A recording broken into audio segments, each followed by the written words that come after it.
There's no way to know. Guess we're close. I gotta click go live here. I'll post it like always. You are live? Are we? Really? Oh. Do I believe it? That's fine. I'm gonna click on it and find out. I'm gonna push record on Audition. So I don't Yep, have it to... shows that we're going. All right. Oh, you put 30 and it's supposed to be 29. Really? Yeah. All right. Let's edit that. Someone's like, hey, how do you skip from 28 to 30? It's like, hey, don't worry Let's about go it. 29. So since we're live. Can you edit or no? Save. I guess you can do it while you're live. So it's saved now. I think we're still live.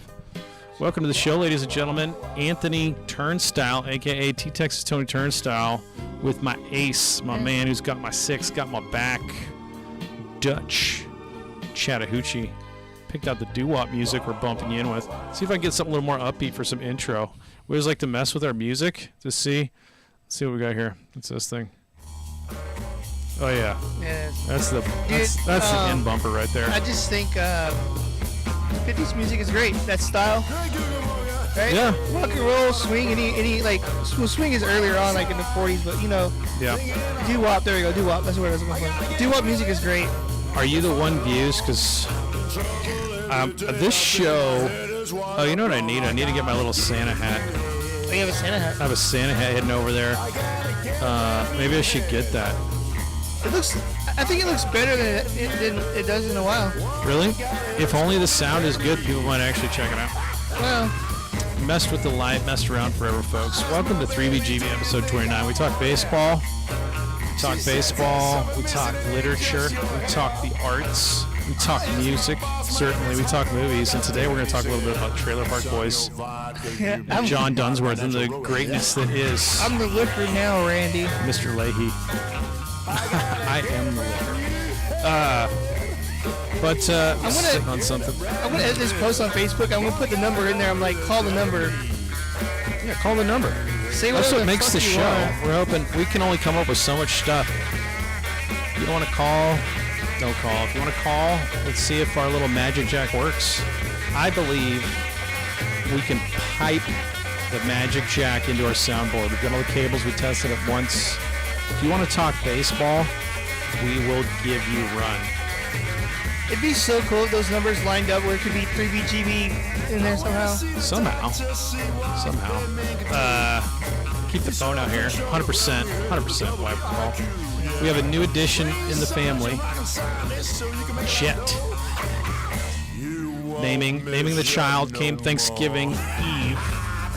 So 3 boys. I almost have an infield. I have an outfield, essentially. You know what I'm saying? You do have, well, yeah, you have an outfield, 3 I've guys. got an outfield. Like, whoever's got the arm is in right. Guy with the most range is in center. And the guy who can hit is in left. So they're going to have to play somewhere. But they're all going to be righties probably, huh? Probably. I don't know. Teddy might be lefty. I think Liam might be lefty, too. But welcome to the show. Plenty to talk about. Winter baseball's in full effect. If you're not checking out Tigres de Licey, and I'm saying that wrong, but I don't. You caught me before the holiday breaks. My caring is so little. I've been up at the hospital most of the time with a newborn and just trying to survive the holidays. Everybody was sick forever. If you have kids, this is part of the segment of the show is many reasons why not to have children get overlooked before you have them. And the one is that you will be constantly sick. School is a petri dish of disease, and they're going to bring every single flippin' one of them home. So plus kids aren't immune to anything yet, so they're going to get sick over every little thing. They have no immunity. It's unreal. Tell them drink their orange juice. I would say, yeah, tons of vitamin C. I would say if you have kids, like, because you're like, well, I don't want to homeschool, you know, I was like, well, you might as well. Like, it's a coin flip because they're going to be at home more than they're at school because they're just going to be diseased and sick all the time. And you ever notice, like, San Antonio schools, I'm sure it's everywhere now, but San Antonio's always out of school, the kids. Yeah. Every day's a holiday. Oh, it's National Respect Your Mayor Day or something. Yeah, they always got something. They're always got something. But don't be scared to call the baseball hotline, listeners. Somebody's going to call. You realize whoever does call will be the first caller. I don't know if that like incentivizes the people. Then you'll be kind of like a legend in the show. like 5 years from now, be like, remember that dude picked up the phone and wanted to talk about baseball? Because we're talking, I can talk a little bit about winter meetings. Winter meetings are a little bit interesting, but it's basically the deal doing. Collective bargaining agreement stuff is pretty much settled. They're under a new collective bargaining agreement, so it's not as much labor negotiation as it is wheeling and dealing trades, free agency, who you sign in, who can you unload off out of your salary cap, and who fits better with another team, you know? Yeah. Trying to find some offense, or maybe you're trying to find some pitching. Team that's pitching rich needs to find some offense, and it's like matching up the Sadie Hawkins dance or something with somebody out there. So you just got to meet. You got to meet with the teams that maybe got what you want and figured out. It's that time of year. Well, yeah. There's been some cool moves in the offseason, too. There's been talks. I saw that Aaron Judge was, I don't know if it's true or not, the rumors about him talking to the Giants. I think it's very true because he went to Fresno for college. Yeah, it would make sense. So it would make sense for him to being a Cali guy. It's hard to walk away from New York City because the city's so nice. They named it twice. Plus, it's the Yankees. It's the Yankees. I got a lot of insight into like winter meeting and New York stuff just reading the Valentine book because he talked about a lot about the winter meetings. He also talked about the ownership, Fred Wilpon and Steve Phillips, I believe, is still the general manager out there. I don't know. It might be like Oscar Minaya. I can't say his name, but the front office of the Mets gets exposed pretty badly. Not badly, but my take is like if it's in a book and it sounds kind of messed up, that's probably like 10% of the full story if you actually lived it with the Mets front office. And I'm not saying like Wilpon and those dudes are penny pinching, but it also sounded like Steve Phillips, who was the GM, and I'll have to look it up, but missed on some huge stuff. Like one of the dudes they missed on was Ichiro. Because Valentine had managed for like 1 year Japan, came back to the States, and then he ended up going back to But that 1 year, they played Ichiro a ton, and he was like, dude, this guy's unreal. And so when he was coming up for like posting and you could like do the Japanese league bids, he told Steve Phillips about him. He was like, this guy is unreal. He's a 5-tool guy, does everything. And Phillips was like, dude, I don't want to spend a bunch of money on a singles hitter. So they put in a bid, and apparently they only got outbid by the Mariners by like $1 million, which is nothing compared to the budget, right? So they missed on being able to talk to and sign Ichiro, and whatever. If Steve Phillips really said that, is like, yeah, he was not only rookie of the year, he was also the MVP his first season. So the dude, I think we all know how unreal Ichiro is. But like he had like you should have known, like you saw him for 10 years in Japan. Yeah.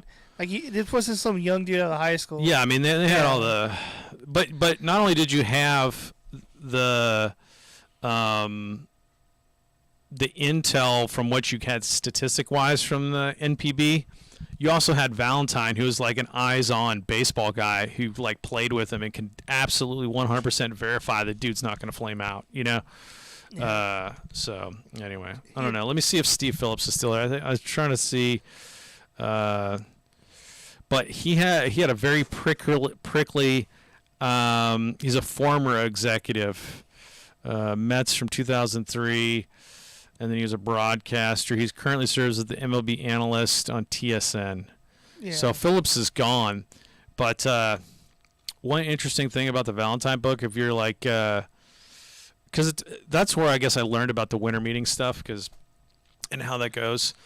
But if you remember the Subway Series, which I think was like 2000, 2001 Mets Yankees, that was like I think the last time was like in the 50s when it was like Brooklyn Dodgers versus the Yankees. You just hadn't had a Subway Series forever. Was that the series where that guy they threw at him, he like charged him out?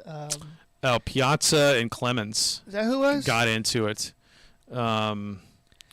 But yeah, you know what? I'm thinking of a series when it was the Red Sox and Yankees. So yeah, never mind, wrong series. But I think it was like Martinez or something. I can't check out this story that shows up. I guess it was Yankees Mets. I think it was the Subway Series was. Of course, they'd never give you the year. I think it was 2000. I think it was 2000. Doesn't even matter. Not the point. Point is, What's the point? Bobby Valentine was like up for contract. Like he was a free agent manager. Like you had to put him under new contract. His contract basically expired at the end of that 2000 season. And it was like, let's see, what was it? Mets 2000. Yeah, it was 2000. So he, like, the press in New York's obviously brutal. They're all over you. And so he made some like statements like, well, if you don't make it to the World Series, or you better make it to the World Series, you're not going to get your contract back, which is pretty hardcore. But sure enough, they pull it off. They go to the World Series. And before the World Series, they were trying to like Bobby Valentine's agent was trying to like get the deal done, and they didn't get it done. Like it would have been smart to get it done before the World Series, because that was like the whole thing. You did it. You made it to the championship. That was like your highest leverage. Obviously, if the Mets had won the World Series, he would have had the ultimate highest leverage to get like another big.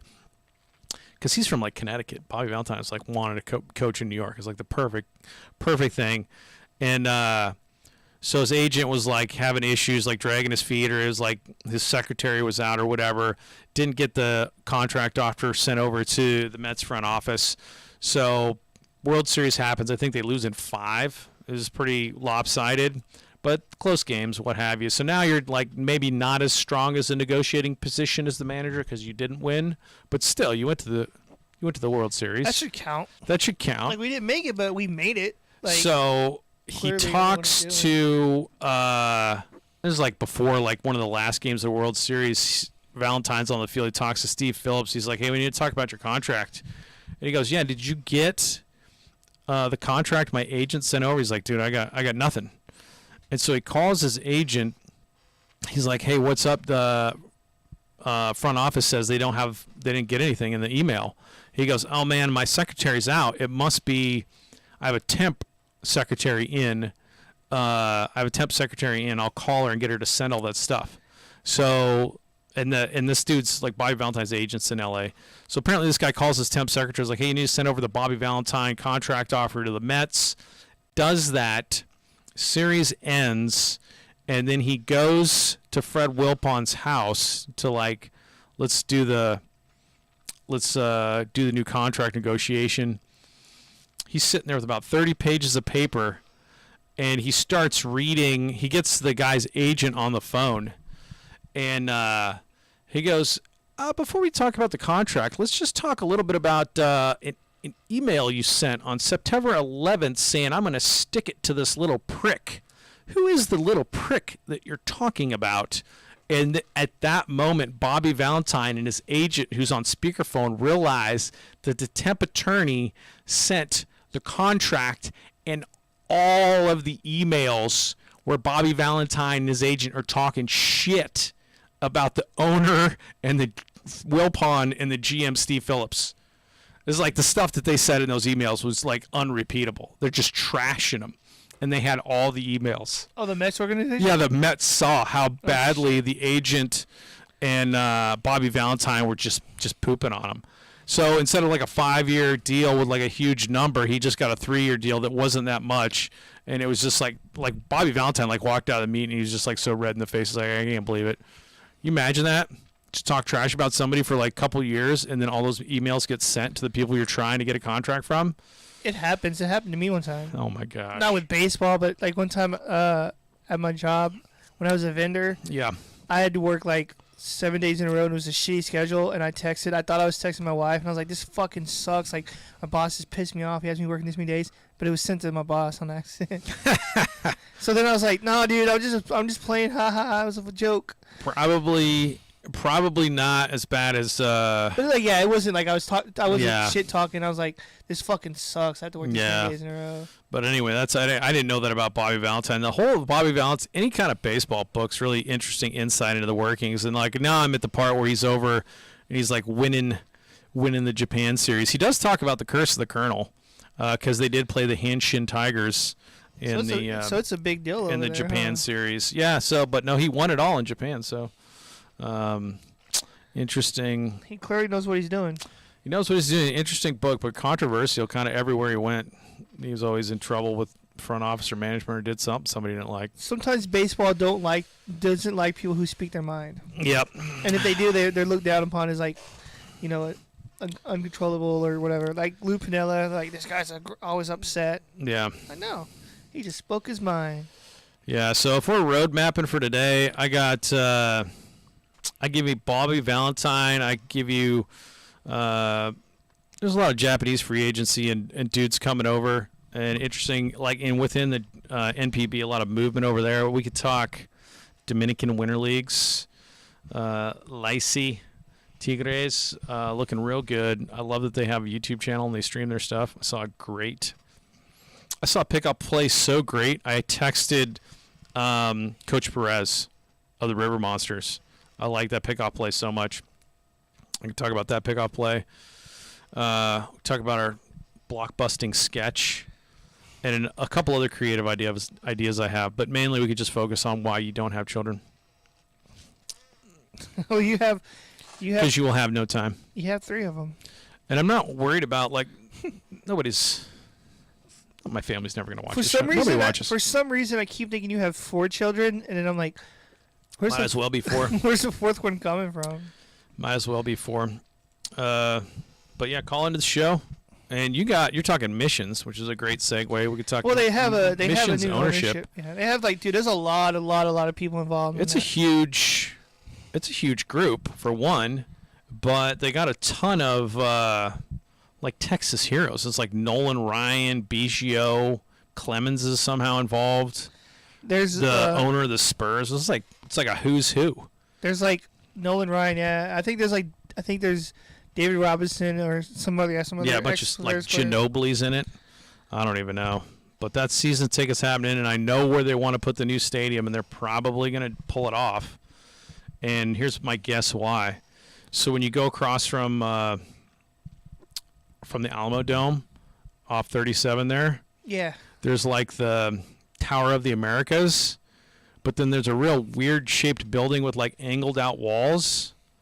I think it's like a Texas Cultural Heritage Center kind of museum. Yeah. You know what I'm saying? Yeah. It's like right there.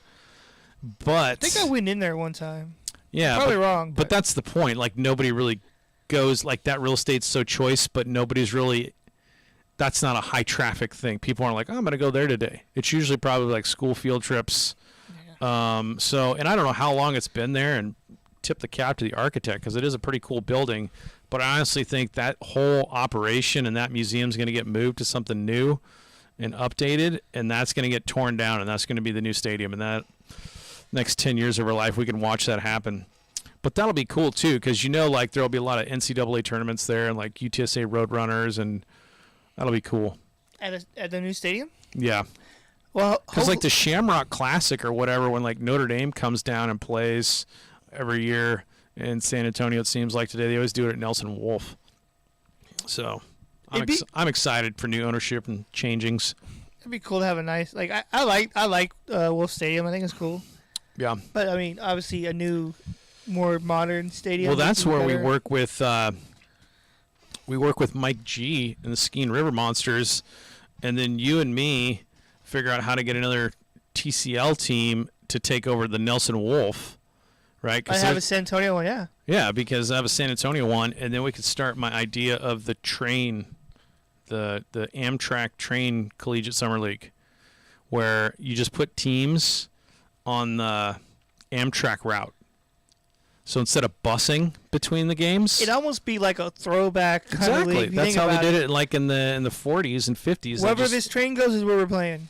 Well, yeah, you can't put teams like you could go from here. There's an Amtrak goes from here to New Orleans. You could have like Beaumont, New Orleans. You know, like you could do teams like that, or you could go north to like kind of like you're going out through Texarkana or whatever, and you could get like 4 teams. But the biggest cost is transportation. So I was like, dude, that would be sweet. The San Antonio Live Track 8s. Yeah, have what would be called the LA. Have a train league. That's one of my ideas. Anybody can steal that because my ideas don't get off the ground, but that's one idea.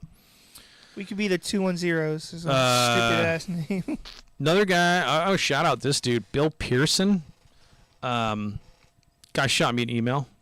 Said, hey, dude, did you guys same cats that did the longest home run thing? I was like, yeah, that boondoggle. He's like, I think I could do it. And I was like, I don't know, man. We're pretty high elevation. Is pretty hard to get, like, even the dudes that were crushing it. So is this a hitter? This guy, like, I looked him up. He's humongous. He's like Arnold Schwarzenegger big, and he played like independent ball in the Frontier League. And he is, dude. He's got insane power. I told him, I go, what I think might be a good idea would be the Bonneville Salt Flats. Oh, yeah. Because when we got done with Victor, people were like, well, if you could spin around based on which way the wind was blowing. So now it's blowing in your face, just turn around and hit that way. You don't even have it. Like, Guinness didn't care it was on a baseball field. I don't think. It just had to be flat. So. Because technically the record is just based off distance, right? It doesn't matter where. Yeah, I guess they don't care. But Bonneville Salt Flats is also like a mile high. It's way high. Not as high as Victor, but it's high.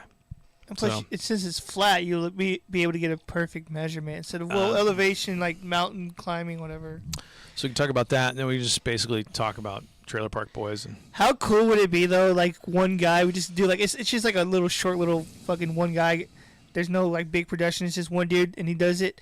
And we're like, sorry for everybody who competed, but this guy just broke it, one guy. Yeah, I mean, I'm rooting for the dude because I don't want to be, like, possessive of it. I was like, this is a wild idea. I'm glad I tried it. I'd never do it again in 10 bazillion years. It was such a undertaking. I think if someone else could handle, like, getting everybody together, it'd be, because you had to literally do everything by yourself. Like, you had to. Oh yeah, like 10 years from now, if we had like an actual successful, I would. Like, if you had like a 50-man crew. I would go back to Victor again just because I like the town. But then it would be like our world records company anyway. So I felt bad for the people in the town. They bought all those. They made all those shirts and no one bought any. Well, we bought some. Yeah, well, that's what I'm saying. But like, I think they thought that like it was going to be a bigger event than it was. It was. They should have known when they got involved with me that I'm not that organized. It was cool. I'm a man with a dream. I appreciate it. Like I love that we did it. We tried it. I had a lot of fun. The people there were cool. I liked the little food truck they had out there. Like the people selling the little popcorn and stuff. The town was awesome. So the restaurants, that little diner place. Yeah, it was super. It was super cool. So I don't remember what I ate, but anyway, what else you got for baseball? You got any other? I mean, we could talk about like a couple of Rays stuff. Like I want to talk about 2008 World Series team. Because the other day I was wearing my hat, my 10th anniversary hat. People forget that. People forget all about the Rays. And so 2008, I was like, you know what? 2008 was a badass year for us. World Series. It was. To me, that's one of my favorite teams that the Rays have ever had. Nobody goes to the games down there. Isn't you guys' attendance horrible? Yeah, we're always in the bottom of the league. Are they going to move the team? Is that a fear for you? Or are you going to like follow fandom? Or are you going to be like me where it's like when the Supersonics got ripped out of Seattle where you're just like, F you. Like, well, here's the thing with that. I'm not from Florida. I have no ties to Tampa. Dutch Chattahoochee never slows. Florida drops 2025. Sorry, I so had to pitch that. If they was to move, I'd be okay. I'm like I said, I don't have ties to Florida, so if they move, that's fine. I'll follow them. Like, but what if they do name change? Like the Expos became the Nationals. Are you gonna like where does? Probably because I'm a huge Fairweather fan, so I'm like I'd probably do it. That would still be my team just because like that's the organization. Or you just start following G-Man Choi, or go like me where you just like follow KBO. Because they trade him to the Pirates, which sucks, but. He's not as dominant as he was originally, but he's still a good player, and he's kind of sucks just because when you get attached to a player, you hate to see him get traded, especially like when it's on your team. It's like tough. Kevin Kiermaier is going to be gone. Yeah, like because you're like kind of like me with baseball, and I'm not even judging because like I'm the worst fan ever. How did you initially get where you're like I just like the Rays? Probably because they're players. You probably just like some guys on the team and they just went all in. So the stories I've told to people, I'll tell the story again. So like when I was in like 8th grade, 9th grade, and I was starting to like get into baseball like as a fandom thing. I didn't really have a team. Like I was aware of the Rangers, obviously, and I knew the Rangers, and I watched them. But that wasn't really my team. I didn't really like. What era was that? Was that when the Rangers were good with like Kinsler and? No, dude, this was like Michael Young, 2000, 2001. Okay. This was just shit team. Do you need bump music for this? I like this storytelling. Put that in the back of your fandom. So yeah, like when I was really starting getting into baseball, like a fandom, like I love the sport. I didn't really have a team, like a main team. So then. I remember the Rays. I liked their uniforms a lot and their colors when they were the Devil Rays. As good a reason as any. And so I was like, I like these dudes' uniforms the most out of the ones I've seen in the league. Yeah.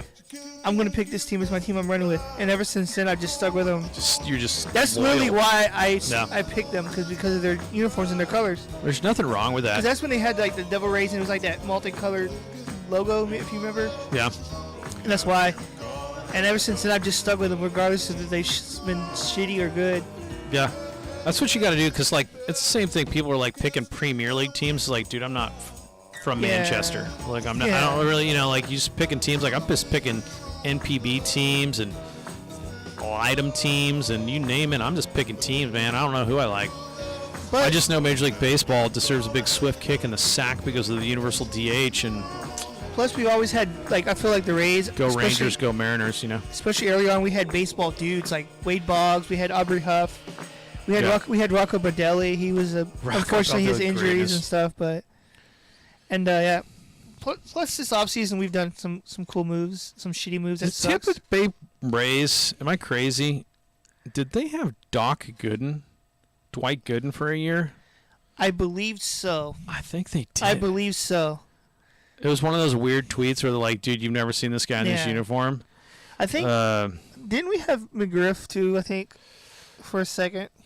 Oh, you definitely, I think, had Fred McGriff. I think with the Rays, especially towards a lot of older players' careers, they kind of went to the Rays because, it was a chance for them to play still. Yeah. Not because at that point they realized that their career was over, like downhill. So it's like, I just want to play somewhere. Yeah. Tampa Bay. He gave you some 36 innings. Gave you 36 innings there at Tampa Bay. We originally had Josh Hamilton, before he did his drug thing. And here's what you ain't never gonna find a photo of this. That same year, 2000, he was with the Rays. He pitched 4 innings for the Astros. Didn't know Doc was on the Astros, did you? Nope. Dwight Gooden, Astros player. Does he get a ring? Let's see what he did. Strikeouts, 1 still. That's crazy. Dwight Gooden on the Astros. Let's look at Fred McGriff. The crime dog is a topic we could talk about because he's kind of like eligible. Like Hall of Fame eligible. People are like, how is this dude not in Hall of Fame? I think McGriff will probably make it at some point. Speaking of players that's not in the Hall of Fame who should be based off the career, okay, granted this guy didn't have like a consistent career, but when this guy was in the Red Sox, he was a tank. Mo Vaughn. Mo Vaughn. That dude, when he was with the Red Sox, was a tank. He was unreal, and he was from... Did he win the MVP one year, I think? He did. With the Red Sox. And he's from the same town as Bobby Valentine. I was just reading about him last night because the Mets signed him. But, yeah, Mo Vaughn is from the same town. Where does it say? Nickname, The Hit. I don't want to do that. The Hit Dog. But let's see where he's from. Yeah, Norwalk, Connecticut, which I think is the same town Bobby Valentine's from. Now I know whenever Mo Vaughn went to the Angels after the Red Sox, he kind of didn't have the greatest career. But I guess he had some tendon issues in an arm, probably. which would obviously. He had a weird stance. Like he looked sideways, his head was tilted. Talk about upswinging. You're teaching the upswing. There you go. There's just I feel like there's a lot of players who sometimes get forgotten or they looked at a bad way, but no, dude, people forget that Mo Vaughn was a fucking beast in Boston. Man, Mo Vaughn got an eye injury at a Boston nightclub in '95. Probably was talking some shit to somebody. I like Mo Vaughn though; he's cool. That's kind of like Paul Pierce out there. And Boston athletes are always just getting into trouble in some club somewhere. Well, Boston, I heard, isn't exactly a friendly place to play. Yeah, I mean, Boston's got some complexities to it that I can't speak to. You want to watch Boondock Saints, learn about that town, you can go ahead and do that. PEDs. Did he get busted at PEDs, Mo Vaughn? I don't even know. Let's see what Mo Vaughn's saying here. I don't think he got busted. 2007, the Mitchell Report, Vaughn had purchased steroids or other performance-enhancing drugs from Kirk Radomski, who said delivered the drugs to him personally. So, PEDs. Here's the thing, though. A lot of people say his numbers are kind of looked at differently because that was during the steroid era. Yeah. So they're like, maybe he wasn't all natural, but I want to say Mo Vaughn just because he was a big dude and he looked like he didn't need no steroids, right? Yeah. Speaking of the roids, Valentine talks a lot about that. Not a lot, but he glosses it in his books because he's like they had Nolan Ryan and they had a big strength and training coach when he was managing the Rangers, and he had Ruben Sierra. If you remember Ruben Sierra, switch hitter, he was like, dude, Ruben Sierra was awesome. He was like Roberto Clemente incarnate, dude. He could just kind of do it all. Speaking of Rangers. Oh, did you buy any of that Roberto Clemente gear from the Winter Leagues? Did you see that? No, oh, there's that was sweet. no, but I did ask for some for Christmas, so I want to hold off on that. Ooh, there you go. Because there's this baseball. I forgot the name of the site, but they have Roberto Clemente hats. Yeah. So they have it's a modern snapback, but it looks like it has the pattern of the pillbox. Like the number 21. Yeah, with the yellow stripes on the side. The Puerto Rican flag. Yeah. It's awesome. Speaking of Rangers, the Rays, by the way, they hired John Daniels from the Rangers as the new senior advisor. So that's kind of cool. McGriff went to the Tampa Bay Devil Rays a couple times. You guys had him for like 4 years, and then he went all over the place. He went to the Cubs, went to the Dodgers. Man, McGriff, am I crazy? Fred McGriff played a full season for the Cubs, man. McGriff played 146 games for the Cubs, hit 27 dingers. That's a baseball guy right there. And I think of baseball players, like, that's a baseball player. That's at the end of his career. Look at this. McGriff is 38 years old, hits 27 dingers, 103 RBIs. That's crazy. Because, like, to me, there's, like, two different kinds of baseball players. There's, like, athletes who happen to play baseball, and then there are players who are baseball players. Does that make sense? Yeah. McGriff was awesome. There's a really good Fred McGriff at bat. I guess he was drafted by the Yankees. Drafted by the Yankees the 9th round from Tampa, Florida, by the way. That's the way. He's from Tampa. He played for the Marlins, too, right? Jefferson High School. Maybe so. But rookie league, dude was raking in A-ball. 28 homers in A-ball. He definitely had a good career. Long career. AAA, 13. Syracuse. I guess they just traded him to Toronto. Big mistake, Yankees. Go back and look at all the Yankees mistakes. They could have drafted Trout. How do you feel about that one? I'm sure they're like, fuck. But, I mean, they got Aaron Judge. They're okay. They didn't, like, whiff on Trout. That draft pick was lost because it was a part of the Teixeira deal. But I just thought it was hilarious that the spot that Trout was picked at was technically theirs. Sometimes I forget that Trout's been in the league already like 10 years already. It seems like he's still kind of a guy's unreal. He seems like a rookie still. Angels are so bad. Why are the Angels so bad? Move the Angels. So move the Angels to Oakland. Oakland's going to Vegas now. Think so? Yeah. Do you think they're going to follow the Raiders? Yeah, they're going to follow the Raiders out there.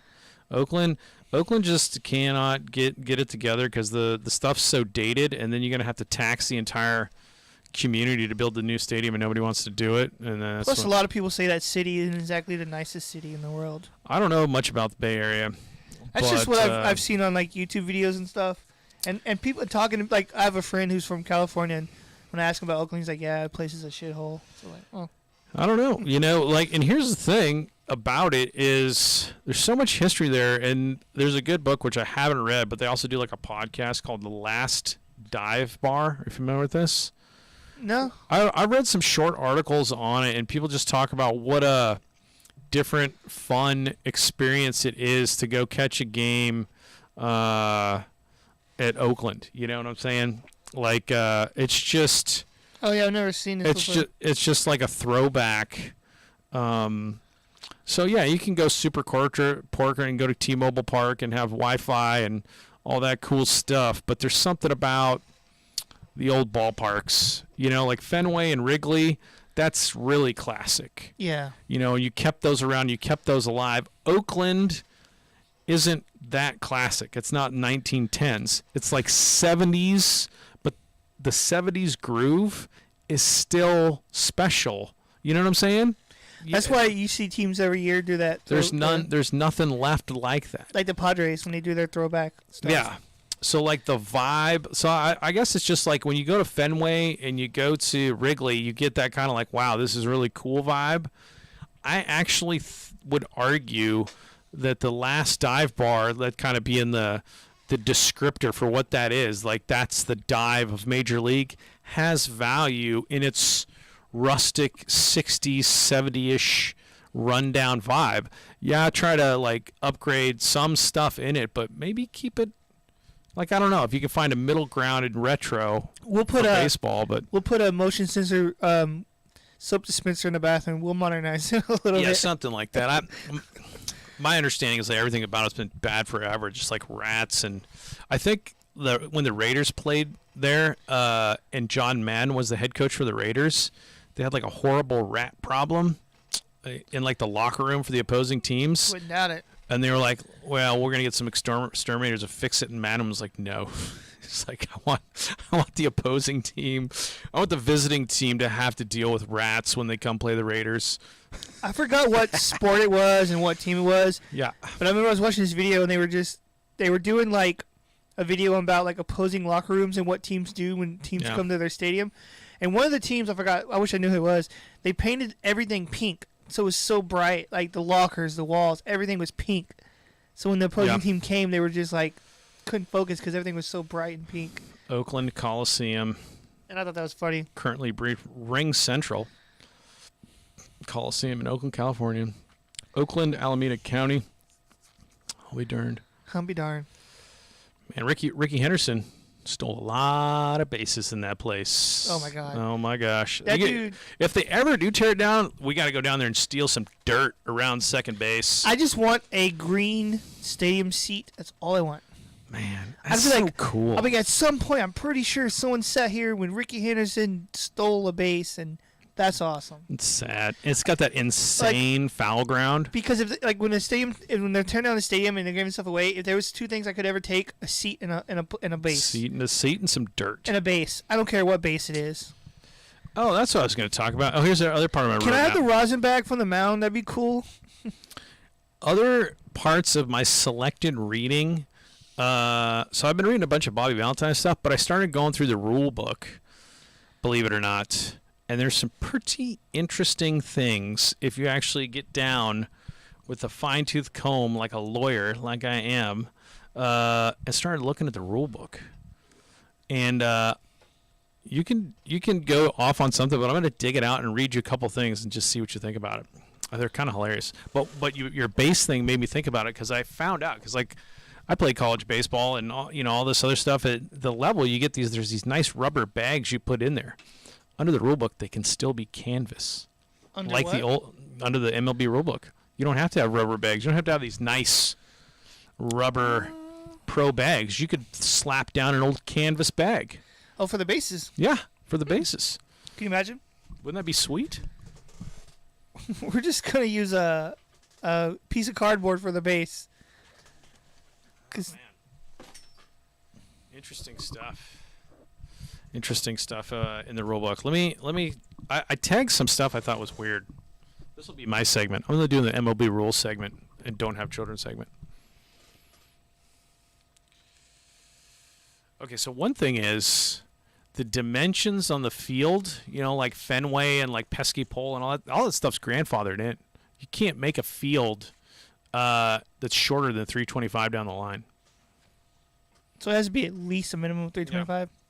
I mean, that makes sense. You don't want a Major League Park to be super short. Let's make it 200 super short. Sadly, the 2022 rule book has dedicated in it the universal DH rule. So I'm gonna get a rule book every year, but it's a rule change. It's in there, rule 5.11, destroyed baseball. But it talks about the bat, and it has in the rule book, if you remember the video where George Brett gets thrown out for the pine tar bat, and he busts out of the dugout and he's just going crazy. Oh, that's right. You said the manager was waiting for the right time to say that. Yeah, Billy Martin was just waiting on that. Do you know he's cheating on that? So that rule is in here, but they changed it. They changed it so that wouldn't happen. You got to bring it up before the dude hits it. You can't do it like Billy Martin, where you're just like, let him hit the dinger and then challenge the pine tar on the bat. So you can see that the rule was changed. Let's see here. I gotta get the reading glasses on. I got a new prescription, folks. Let's go right here. This is what's up. Oh yeah. Gotta bust out your reading glasses. Yeah. pine tar exceeds past the 18-inch limitation, and mind you, that's why they laid the bat down on home plate, because the home plate is 17 inches, then the umpire on his own initiative, or if alerted by the opposing team, shall order the batter to use a different bat. The batter may use the bat later in the game only if the excess substance is removed. If no objections are raised prior to the bat's use, then a violation of Rule 3.02 on that play does not nullify any action or play on the field. So right there. It's the old George Brett rules actually in there. Here's another one. Let me tell you what you think of this. This piques your curiosity. Talks about helmets. Oh, where's the ball? It's had to be. Talked about, like, you know, rubbing up the ball. Here's the ball. No player shall intentionally discolor or damage the ball by rubbing it with soil, rosin, paraffin, licorice, sandpaper, emery paper, or other foreign substance. On the ball? Yeah. And that got me thinking. Why licorice? There has to have been. You wouldn't have put that in there if there wasn't some guy out there chewing licorice and rubbing it on the ball, right? It doesn't make. I don't know why. I just have to find that instance of the guy licoricing up the ball. And you know that wasn't Red Vines, right? That nasty black licorice. That stuff's gross. Yeah. I like every licorice flavor pretty much, but the original, the black kind. So gross. It's disgusting. It's like what's that? Good and Plenty's Now and Later. So, I don't know, something has that gross licorice flavor. Yeah, I don't know licorice too well. Whatever you do, don't rub licorice on the baseball. Is what I'm telling you. Hey, what are you doing with that? I'm eating. I'm hungry. But no. Yeah, check out the Bobby Valentine says read the rule book twice every year before the season. But yeah, got to be a master of the rules to be a manager at the major level, which we're probably going to be. We'll be in the booth one day. And we'll be like the punks of the announcers. They won't like what we have to say. We'll be brutally honest. That's what you got to do. You know, we're moving offices. The 3BGB money is slowly rolling in now. We can upgrade. We're loaded. I like to do retro offices. I was still, we're secretly sponsored, and they don't know who it is. Yeah. But we're moving offices for real. It's not a joke. You'll see. When there's a podcast and it looks different because we have money that's thrown our way. They're like, hey, upgrade. And it's not Nakatomi. It's not him. We got Nakatomi Towers right here. We got Hans Gruber getting thrown out of Nakatomi Towers. So, like, when we move offices, is Nakatomi out? Is he no longer part of our crew? No, he owns that building too. Oh, okay. I was just wondering. I wasn't sure because I'm afraid to ask him and talk to him. Hey, we're moving, but he would probably know since he owns it. He wouldn't let us move if we were going to off property. Yeah. He would be like. But he owns that building as well. Because we signed a blood pact with him, so we're kind of. Well, he owns like 5 lots over there. Like Frontier Burgers on it. I forget who else. It's like Petroleum Center, Frontier Burger, Magic Time Machine. Yeah. I forget. It's a bank. He like a hotel. Unfortunately, the restaurant he did have that he had kind of shut down. Nakatomi Lunch. It kind of sucked that it kind of shut down, but whatever. It's all good. He had to put his money elsewhere anyway. So do you want to hear about the Lightem pickoff play that was so sweet? In Winter Leagues, I had a text Coach Perez to tell him about it. So what? Does he have any ties with him or what? Well, just because he's coaching the River Monsters, I needed to bounce a baseball idea off of somebody. There you go. If you're not familiar with we got the Seguin River Monsters logo up, but Coach Tony Perez, the other Tony Perez, greatest coach of all time, not of the Big Red Machine, but great guy, LCU Chaparral, West Texas connection there. But so this is the play. It's 1st and 2nd, 1 down, and you always have to be wary as the runner on first, especially with the back pick from the catcher, right? You know, like he's just going to sling it, and you're taking your secondary lead, and you get picked off by a mile. But this seemed a little bit more orchestrated because it looked to me like it was a pitch out where the pitcher intentionally it was a right-handed batter, so nobody's in the left-handed box. And it was just like a fastball up and away, and the catcher came jumping out, absolutely threw a laser beam down to first. That's not super rare. You don't see a whole lot of pitch outs on back picks, and I think it was like a one-run game. But the other thing that was kind of cool about it is, so with the right-handed batter and everybody shifting these days, you could see the first baseman very much like going over in the hole.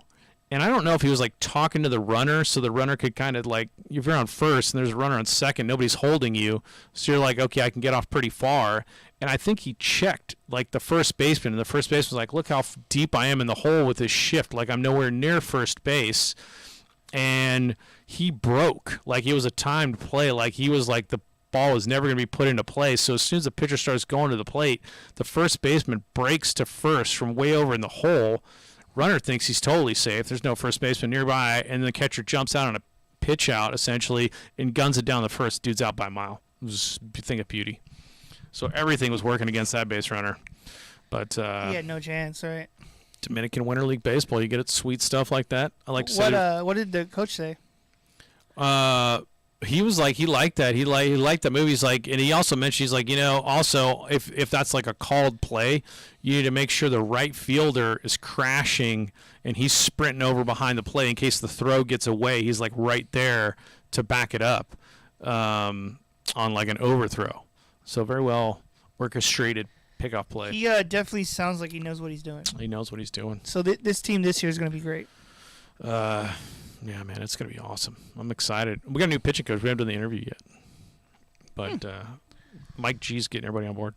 So they're like pretty much their whole like management and stuff is all new people. Like coaches and stuff. Pitching coach, head coach. But these guys got lots of chops doing summer baseball, especially Coach Perez. So I'm excited. Oh, yeah. He seems, I saw the interview. It was pretty, he seems like he knows a lot about baseball terms too. Not just like, oh, you do this and this. He explains like why. You know what I'm saying? Yeah. You want to roll into missions ownership? If you want. Yeah. Let me bump music you into that. With your awesome bump music. Anybody out there watching, please call the hotline. Let's see what this little button is when we bring it up here. Oh, that's a nice pick there, buddy. All right, folks. San Antonio Missions, your favorite Padres affiliate, formerly of the Dodgers. Guys like Hershiser and Fernando came through there. Davey Lopes. Pedro. Right? Legends. You know who came through there? I saw, I didn't realize it. Brooks Robinson. Oh, yeah. I could be crazy, but I think he played San Antonio. Sometimes I forget like how long this team has actually been around. Missions have been around. Let's make sure. Brooks is one of the names on the table. Names on the table for the newborn. Brooks was. Brooks was, and I was like, I'll go with it because it's a baseball name, but it wasn't necessarily my favorite. What was some of the other names that you guys had in mind? Oh man, they were so bad. I don't even want to talk about it. These kids named, sure enough, Brooks Robinson, Double-A. Baltimore must have been 1956. The Missions were Baltimore's Double-A team. So there you go. I'll be darned. Brooks Robinson also played Triple-A in Vancouver. Man, what a glove that guy had. Greatest third baseman all time. No lie, from Little Rock, Arkansas. But Brooks was on the table. Anyway, the Missions. A lot of dudes have come through there, including my favorite, Pedro Martinez. Yes, and now we got new ownership, and Dutch is going to tell us all about that crew. And if you go to the stadium, you'll see the Pedro Martinez banner. I know, it's awesome. All the greats. All the greats. So I believe this new ownership, the transaction went through on November 16th, I believe. Yeah. Yep. By some company called Designated Bidders LLC. I think, yep. Specifically formed. Yeah. For the purchase. By San Antonio business executives. Yep. So basically, I didn't realize how long this team had been owned by the same people, but the Elmore Group. Yeah, Elmore Group owns a ton. Not a ton, but like more than one minor league team. And what's cool is though, since the '80s, when the Elmore Group had it, whatever. Yeah. This will be the first time since then that it's by local people, local ownership. Oh, that's cool. They're committed to. I think it was a great market for baseball, frankly. There's like a lot of people that's like in this whole ownership group too. Yeah. Nolan Ryan's part of it. Nolan. And I think this has got to be, like we were talking before, the stadium, like the new stadium's got to be part of this. I don't think you get this many high-dollar dudes like Spurs owners to just like, we want a AA team and we're just happy with staying at Nelson Wolf. And we all love Nelson Wolf, but these dudes clearly want to go downtown. And I love the fact that they did it because I think these guys got the weight to make it happen, you know? Because there's like, Roger Clemens, Craig Biggio, Frank Robinson, Manu Ginobili. Frank Robinson? Yeah. He's from Houston area. David Robinson. Oh, David Robinson. Yeah, the Spurs guy, Manu Ginobili, right? He's part of it. Yeah. So Roger Clemens, Craig Biggio. There's a lot of people. And there's a lot of baseball people, too. So, like, that's really cool. Frank Robinson from California. Yeah, I don't think... David Robinson. I had no idea that David Robinson was interested in baseball, but I guess it is a business. Well, he's a Spurs legend. Where is David? I know he went to the Naval Academy. I don't know where he's from originally. Where's David Robinson from? I have no idea. Tim Duncan, of course, from the Caribbean islands, down there somewhere. Tim Duncan, I know. Tim Duncan, the man of few words. The man of few words, probably the greatest basketball player, if not one of the greatest. Certainly one of the greatest basketball players of all time. Also, one of the guys that he played for the Knicks. People be like saying, like, what do you be talking about, Jordan? They're talking about Tim Duncan. Yeah. And I guess one of the guys that's part of this group, Brian Sanders, founded the Round Rock Express. Oh, did he? Yeah. So there's another cool thing that he started a minor league team, so he clearly knows how to run a minor league team. Knows what he's doing. So there's a lot of people. There's holy shit, but I think it's going to be cool, especially if they get a new stadium. Like with a new stadium, like a lot more people will come for a while, and then, but... David Robinson was from Key West, Florida. Key West is nice. I wonder if like a new stadium with a new location downtown would draw more people in. Oh yeah, it'd crush it. Yeah. But hopefully, we're like 3BGB's grandfathered in. At some point, I'm gonna have to get, because our season tickets are like just two seats, but there's 3 boys now. You gotta get the. So that's the thing with all these, with all this new ownership and everything. They'll definitely have enough money to like move it.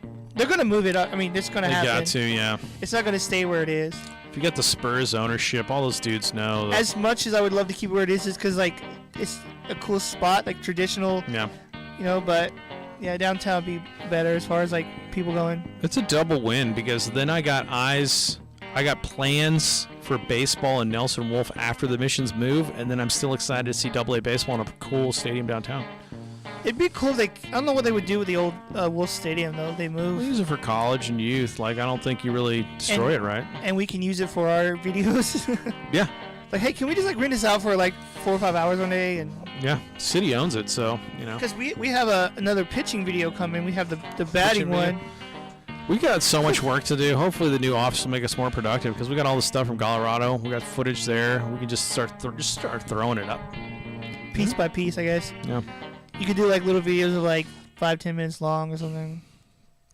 Oh, that's what I was saying about PEDs because Clemens is part of the new group and he's smearing that. Bobby Valentine, as I was going to, he didn't really care. He was like, dude, Bonds was so good. Clemens was so good. And he was like, and he thinks that, because like he was hearing chatter in the Rangers clubhouse between Julio Franco and Ruben Sierra. Apparently Julio Franco's some kind of health nut. And he was like, dude, don't take that stuff. You're going to lose your hair. And he was like talking to Ruben Sierra. And he's like, dude, when Ruben took off one season, like he was svelte. Like the dude was a thoroughbred racehorse. Like the dude was totally athletic. He came back 30 pounds heavier, looking like Schwarzenegger. And then he goes, that's when Julio Franco was in the clubhouse playing cards and dominoes, just like ripping on him. Like, dude, your balls are going to shrink up. Your hair's going to fall out. And like Bobby Valentine was like, what are you guys talking about? This is the same time that like McGuire and Canseco are over with the Oakland, it was just kind of like was going crazy. What do they call them? The Bash Brothers? The Bash Brothers is right. Which is crazy because like I thought that like Jose Canseco and Mark McGuire were like friends, but they weren't. Yeah. They hate each other. They didn't like each other. I think Jose Canseco hates more Mark McGuire than Mark McGuire hates Jose Canseco. Man, I don't think Mark McGuire gives a shit. He's like, we were teammates, but I don't hate the guy, but I don't care for him either. A couple things about Biggio. Biggio was a ball player, Great hitter. He has a son too. That's a Yep. MLB player. He does. Forgot his name, but Shane maybe. He what is Biggio's kid? I think it's Shane Biggio, but I know I'm wrong. Caravan Biggio. Caravine? Yeah, Caravan. I think that's right. That's a weird name. I think, relative father of Caravan Biggio. Because you had Bichette and Biggio. Doesn't Biggio have the record for the most times hit at a plate appearance? Probably. Like of all time, how many times he got hit at the plate? Let's look at Caravan Biggio. I think it was the Blue Jays. Yeah, Kayvon. I don't know how to do that, but from Houston, Blue Jays 5th round. I think he's with them. I don't know what he did this year. 57 games in 2022, and he did not hit that good. Hit 202. Not like Bichette. Bichette's going off up there, but Biggio. Bichette is the shit. I don't know if they got. I love Dante Bichette too. I don't know if he went back to Buffalo this year. He did. I don't know if Biggio's kid was injured or what, but Biggio was awesome. But think about Biggio. Biggio came up as a catcher. Dude had wheels. He stole a ton. He stole. How many stolen bases he had one season? He played for Toronto, right? His son? Yeah, his son was Toronto. Yeah. Biggio's Houston forever. Yeah. But check it out. He stolen base numbers for Biggio. What's that, 58, 50? That's a lot of stolen bases in Major League. That's not like Ricky Henderson, but only Ricky's Ricky, dude. 50 stolen bases, 47? Dude was swiping bags. And they completely dropped off. Biggio would run on you in the back of them days. A little bit of power, a little bit of speed. Dude could do it all. 162 games. Dude played every day. Biggio's a player. Guy's a scrapper. High school, Kings Park, New York. Did you know that about Biggio? No. New Yorker. Biggio seems Went to like, Seton Hall. for some New reason, Jersey. Craig Biggio seems like a guy that would be from the country or something, right? Yeah. He came off as a country boy. I'd never even heard him spoke. I don't know, but he just First rounder out of Seton Hall. Seton Hall, not a baseball school as far as I know, but maybe back in the day it was. So Biggio's part of the ownership group. We got Clemens, you got Nolan Ryan, some Texas heat right there. David Robinson. Basketball, David Robinson, Holt, the Spurs ownership. Manu Ginobili. I always call him Manu. I don't know how you say his name properly. But. Man, that's how I say it, Manu. Also, speaking of McGuire and Canseco, you've seen The Lonely Island, basically music poetry about Canseco and McGuire, right? No. Oh man, I've heard of it and I've seen it like on YouTube, like when I'm watching other videos, but I've never just checked it out. Comedic gold, yeah, it's right up there. It's kind of like the comedy art form you just can't make because it's so long. It's not like a sketch you could put on Saturday night. You can't put it anywhere. It's not a TV show you could show on TV. It's nothing you could put. It's just a long form comedy, long form music comedy. It's amazing. I like it when you make stuff that doesn't fit any mold, and that's what that is. Have you seen what's his name? God damn it, Will Ferrell's Harry Carey impression? Yes, it's greatness. It's so great. Greatness. I watched a clip of his like SNL audition tape, and it was one of the characters he did. So like basically like obviously they had him lines, and he's like, I want to read these lines as Harry Carey. And it was great. Oh my gosh, the best is when he's Harry Carey and he's interviewing Jeff Goldblum, and he asks him if the moon was made out of ribs, would you eat it? He's like, he doesn't want to answer the question, and then Harry Carey gets angry with it. It's a simple question. If it was made out of ribs, would you eat it? Yeah, I know I would. Like I can't even do that voice, but he's great. Oh man, so great. Because he always would do the head thing where he'd like bob his head. Oh my goodness. Well, there was a time when Harry Carey, I think for the Cubs was announcing from the bleachers and he had his fucking shirt off. Yeah. He was announcing the game with his shirt off. Like that's fucking great. All he needed was a shot of Jack and he'd be set. But let's see what's going on in the lightum. But yeah, this is like the holiday throwaway show. We just want to get together and cut ourselves a show, buddy. Do you like the management? Are you psyched about that? About what? The missions. I am, yes, because to me, like, there's a lot of baseball people involved, and a lot of business people who like know how to market. So, like, the missions I feel like now will be more marketed better in San Antonio. Yeah. And it'll hype people up, like, oh, wait, let's go watch missions. I mean, people are already hyped up as it is. Yeah. But like, if you get the right people, you can market it better, and like, I'm sure they'll have more cool like theme nights too. Yeah. Right. That'd be nice. I mean, they obviously can't be in charge of who they draft, but it'll be a better run organization, that's for sure. Plus, that is local. That helps too, because they understand the community.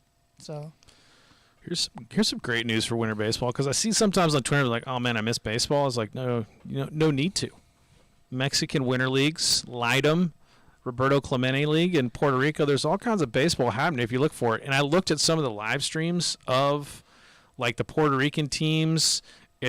Technically what we're doing in Seguin isn't that bad. I'm trying to work on better cameras for next season, but like these dudes are doing the same thing. They're just trying to like throw some cameras up and commentate. It's not some of the production level isn't, like ESPN Sunday Night Baseball level. You need six-figure salaries for that kind of production level for some of the Lidom teams, especially Licey, is awesome. But here's Lidom's. Some of those teams just have a single camera behind home plate, and that's all they use. Yeah, the Lidom. I want to get buy some advertising space for the Tigres. But check this out: the Dominican and Mexican Pacific League signed collaboration agreements. This is 2 days old. This is November 28th. In a meeting held in the city of Miami, Florida, on Monday, November 28th of this year, in which the presidents of both leagues were present, represented the Lidom, the Liga Professional Baseball in the Dominican Republic, and the Liga Arco Mexicana del Pacifico, or the LMP or LAMP, depending how you want to say it, agreed to a collaboration protocol called the Miami Agreements, in which, in summary, includes the commitment and willingness of both leagues to strengthen collaborative ties for the benefit of baseball in their respective countries, while agreeing to work together to promote initiatives and actions within the Caribbean Baseball Confederation in collaboration with other leagues. Both leagues also agreed to explore opportunities that contribute to regional baseball. So I don't know if that means Lidom and LMP are going to start doing some they already do the Series del Caribe, but I don't know if they're going to do like inter-season play where they kind of travel back and forth during the winter leagues, because that would be cool. But that's cool. What other news you got? Gonna look at standings, because I guarantee you the Tigres are on top, and that's the YouTube channel you want to be at. Tigres del Licey. They're actually not on top of the league. It's the Aguilas. So, yep. But anyway, it's so weird right now too. It's 3:00. Usually, by now we've already been done. Is it 3:00? Yeah. We'd be done. It's just a weird day. Got the kid. Yeah. Well, you're kid gonna up there. You're gonna be a lot more busier now that you have a I'm new. busy. I still want to kid. make the time for this sort of creative stuff. I want to do some more writing.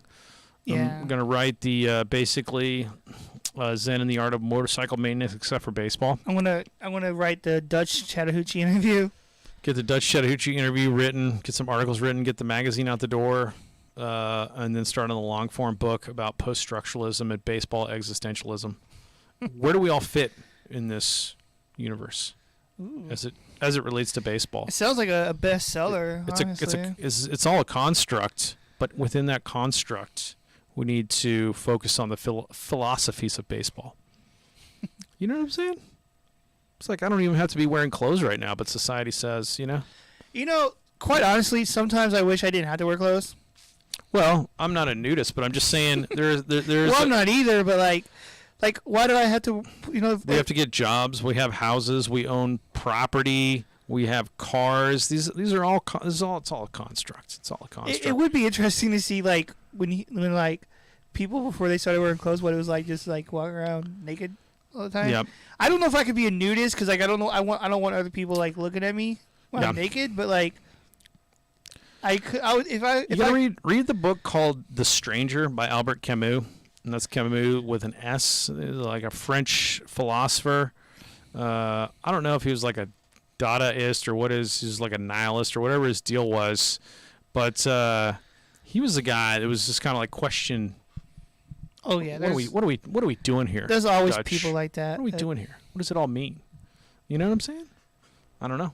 I don't know what it all means, but to promote the wonderful world of baseball to other people. Promote the wonderful world of baseball, but I guess what I'm saying, like, it helps to know, like, it's what's that? Was it Socrates, the allegory of the cave? You know, or if you're just like strapped in the cave, and the only thing you ever saw were the reflections of people on the wall of the cave.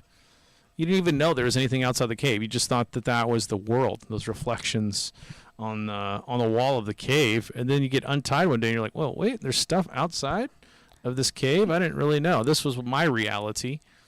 But that's kind of, what if life is a baseball field? I mean, people experience that every day. Like, it's not as serious on that level, but it's like, oh, this restaurant's here? Huh, didn't know. Oh, this road's here? Weird. Yeah. But yeah, I'm going to get real weird with it, real psychologically, philosophical, existential with it. I'm going to just baseball essays on existentialism. That's definitely not my thing. No, it's definitely, well, it's all going to come back to the point. It's all going to come back to the very point of, even if you know to the nth degree how large the universe is and what your place in it is, Dutch, that doesn't help you hit the slider on the next pitch. Am I right? It doesn't help knowing all that. It doesn't help knowing any of that. My purpose? Drink beer, smoke cigarettes, and watch baseball. And eat beef from Nebraska. The best beef. Eat But the best. unfortunately, I can't smoke in here. Yeah. But, yeah.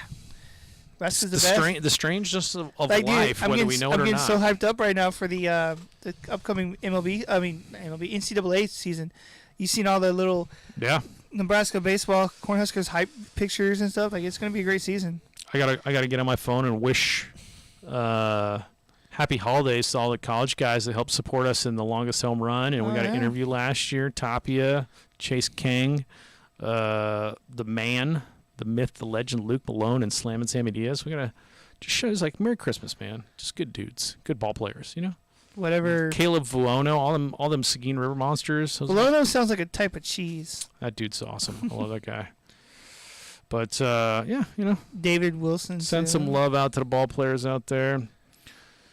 I still think it was awesome. He just called him Gravy Davy. Apparently, he did not like that. I thought it was funny. Lamar had like some huge hullabaloo in one of their fall games. Made the rounds on social media, but totally unprepared for today. Had a new child born. What's today? What's today? Wednesday? Yeah. So 6 days 30th. ago. 6 days ago, we've been trying to figure out coverage. We were up at the hospital for days. Elle got discharged, I think, Monday. And so she's back at the house, and now we got to go back and forth for. Oh, because is the baby still at the hospital? Yeah, he's still up there. So so we got to go back and forth for feeding because he's in the ICU. He's like a month early. Yeah. But he's healthy. Everything's good. Life is crazy for me, but I just want to cut a show and get my boy Dutch up in here. Has Liam seen him yet? We did like FaceTime so they could kind of see him. Because I don't know if Teddy's old enough to really understand what's going on. He kind of looked at him. He was like, "Oh, look at that thing."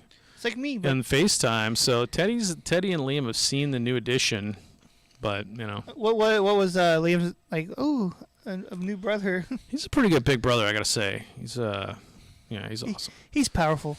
He's powerful, but no, they're excited. I want to get the picture that you have of where you cut Teddy's hair. Oh yeah, the mullet. I want to put that on the shirt, and I want to say above it, "Powerful." Powerful mullet. Like, I don't know. I just have you seen Teddy's haircut now? He's got a very classy haircut. No, I haven't. But I just think those two things on the shirt would be awesome. Yeah. Anyway.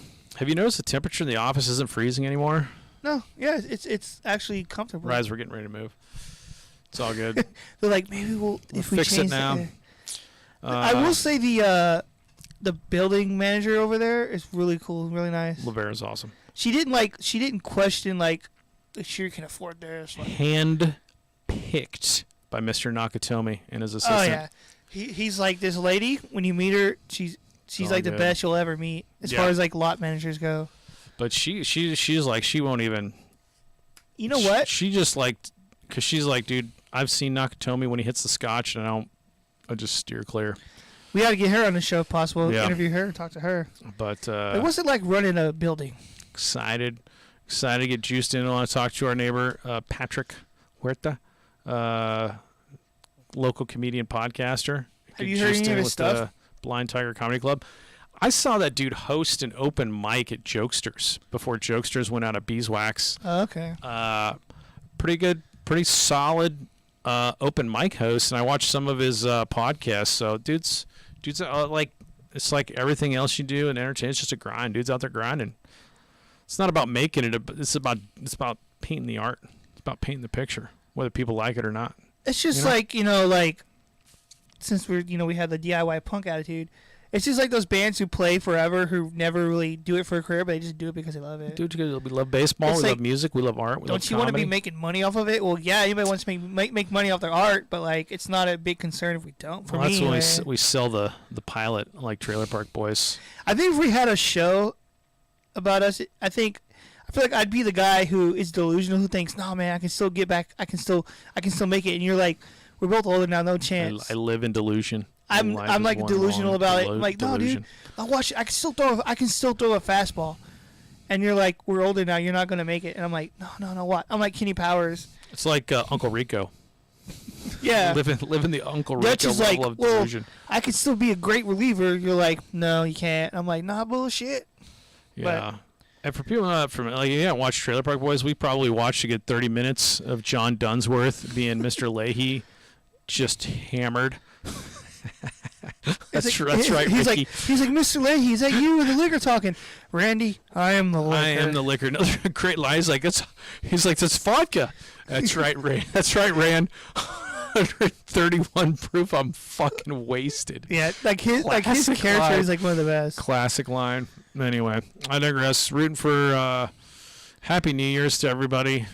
Happy holidays. Line too, where he's like, the liquor's doing the talking now. The liquor's doing the talking now. We're trying to. I don't know if we cut an episode next week before we officially move off, because we're moving on December 16th. So I don't know. If what day is that? Oh, it's a Friday. I'm out of school anyway. Classes end on the 9th, I think. I'm supposedly going to Vegas that day too to link up with my Vegas buddies or Marine Corps buddies, because I was like, I can't go, dude. I got a kid on the way. Like, I can't leave if we're going to give birth. But then I was like, if we somehow, which we tend to do, give birth early and everything's stable and I have enough nanny care, that I'm allowed to take one day off to go hang out with my boys in Vegas. So hopefully I got coverage. I'm going to Vegas. Your Marine Corps dudes, you said? Yeah, buddies from the Corps. And we got tickets to the Golden Knights NHL hockey game on Saturday. Oh, that'd be cool. So, yeah, they got an NHL team out. We're going to check that out. Probably lose about 400 playing craps and come on back. Well, I mean, I would say if you go to Vegas, you got to gamble at least one time. I'll let you pick outro music.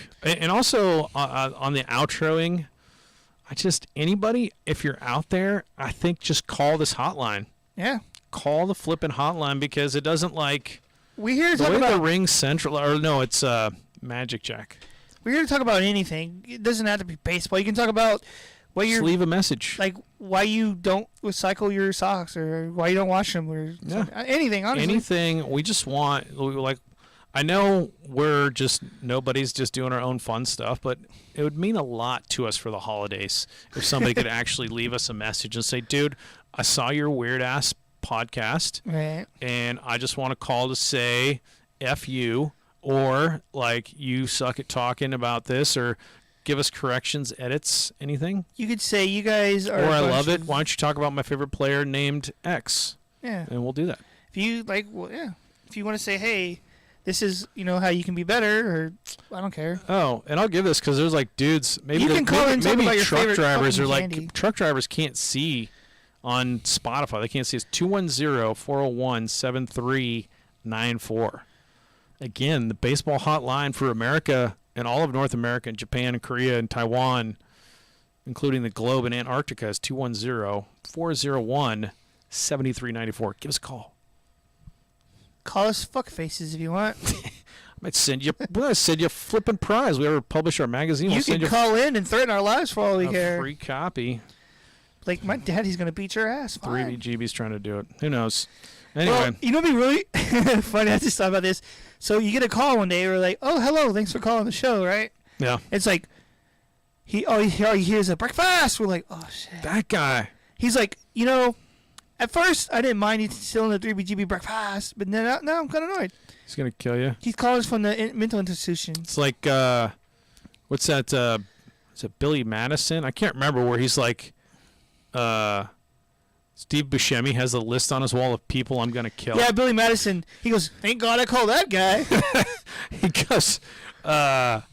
goes, we weren't really very nice to you when you're a kid. I'm sorry about that. We were really mean. So, and he's like, people to kill. He's just like crosses his name off. He puts the lipstick on. Puts the lipstick on. Steve Buscemi is great in anything he does. Steve Buscemi is one of the greatest Americans of all time, and he's a New York City firefighter. You know the greatest thing about that guy, though, is he doesn't give a fuck about how he looks. He's like, because there's been talks, because he's got those kind of jacked teeth. Yeah. And people were always like, why don't you fix him? He's like, cuz, that's who I am. I would say this about Buscemi or anybody who people think, well, you're not objectively like a handsome leading man. I bet Buscemi combs up his hair, nice shave, put on a nice suit, and he is a handsome guy. Except that when you're an actor for a movie role, they accentuate that look of Buscemi that he can pull off. But I understand what they're going for. Like, Buscemi has a unique look, but man, I think sometimes people American. look too much into how people looks, and unfortunately it sucks. Great American, like great that. actor. But I love it. But yeah, check out Trailer Park Boys. The best of J-Rock, the Ricky-isms, and the best of Leahy. What he's like, what is that? The shit clings to the air. He's like, what does that mean, Mr. Leahy? What is that? Those are the shit. What do you call these? The shit clings to the air. Well, no, he called them the shit hawks. Shit larvae. Yeah, he's shit larvae turned into shitapillars. Yeah, what is that? the shit hawks are circling, Randy. The shit hawks. Oh, it's a greatest written show of all time. But happy holidays to the Dutch Chattahoochee fam. You're a legend. I don't know if we'll get together next week if I got the time. Maybe we'll cut one last show in this studio as you see it now, and I guess show 30, and then maybe 31 will be in the new digs. And they're like, oh, they don't believe us, but like, hey, we got secret sponsors that's hooking us up. I don't know. They appreciate our work. Do we need to run through anything fun on Twitter? Because we got to go and get this thing up on Anchor and all that. I don't even know if there's anything. I think next week. Great show. Next week we'll visit some stuff we didn't get to today, but who knows? I'm totally unprepared. But what are you gonna do? Like next week, I'll have to talk about my Rays. Yeah. The off-season stuff, the greatest team of all time, 2008 Rays. I gotta come prepared more because I do like doing deep dives on the books that I read because there's some really interesting historical stuff. But I really got to do the research to talk about. Like when we talked about Eddie Waitkus getting shot by that woman. Yeah. I did a lot of reading on that, so I could talk a little bit about the book, The Natural, and just get into the minutiae is kind of fun. And maybe I'll finish my Saber certificate. Anyway, thanks for tuning in, everybody. Thanks, Dutch. You got anything? We're going to go with this song for the outro. That song there? That's a good one. It's a perfect outro. Thanks for tuning in. Go Roadrunners. Go Trinity. Go Texas Lutheran. Go everybody. Ultimate. Go Bobcats. Texas State. Bobcats. I love the Bobcats. Texas Go State. River Monsters. Coach Perez. Talking pickoff moves with me. Until next time, don't miss baseball because believe me, there's plenty of baseball being played this very day that you can find on YouTube or other streaming. And it's the winter leagues and it's awesome. And as the line says in the play, goose the groom, don't groom the goose. I couldn't agree more, buddy. We're out. We'll end with that. That's too good. Thanks for any support, folks. Next time. I'm just going to go ahead and fade the outro. How's that? Yeah.